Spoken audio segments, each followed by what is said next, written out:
Inilah penampilan spektakuler dari kelompok terakhir, kelompok 19, dari kelas B27, bersama dua mahasiswa terbaik pada masanya.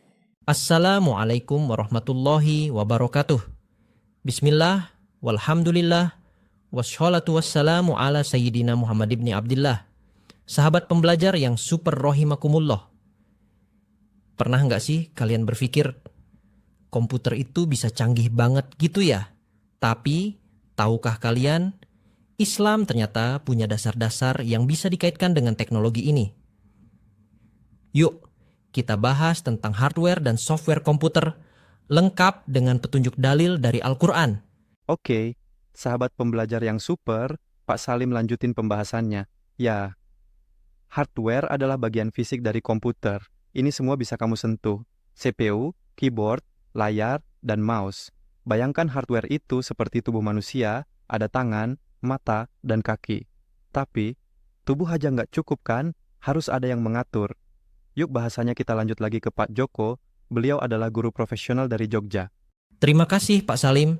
Beliau juga guru muda profesional dari UIN Siber, Syekh Nurjati, Cirebon. Sahabat pembelajar yang budiman, coba dengarkan firman Allah berikut.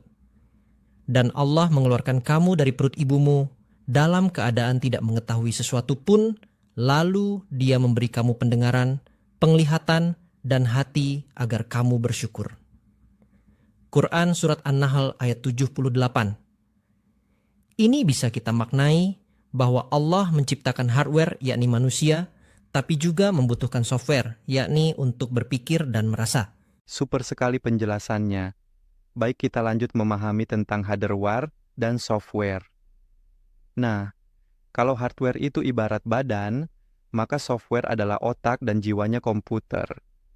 Software adalah program yang membuat komputer bisa bekerja, mengetik, browsing, mengedit foto, bahkan main game, kalau pas tugas kampus lagi sepi.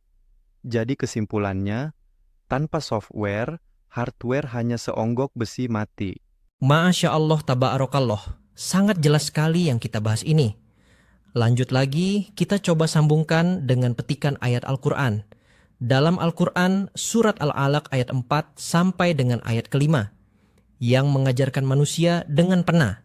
Dia mengajarkan manusia apa yang tidak diketahuinya.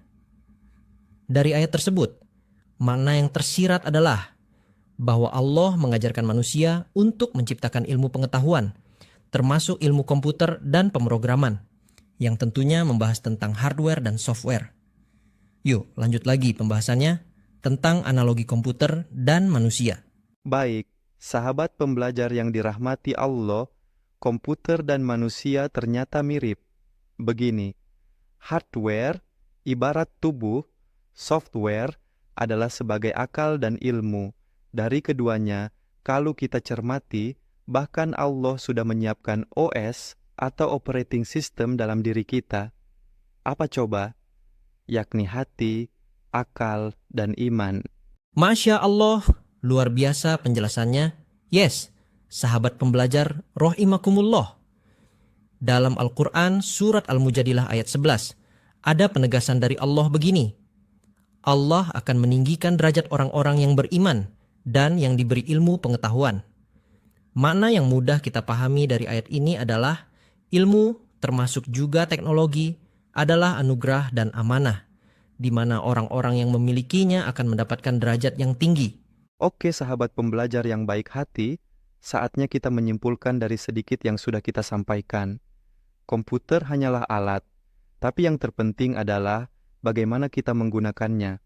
Teknologi bisa jadi berkah, asal digunakan dengan ilmu, iman, dan akhlakul karimah.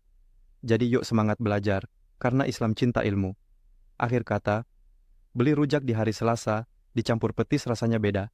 Kalau ada salah kata dan rasa, jangan simpan, maafkan saja. Wallahul muwaffiq ila aqwamit thoriq.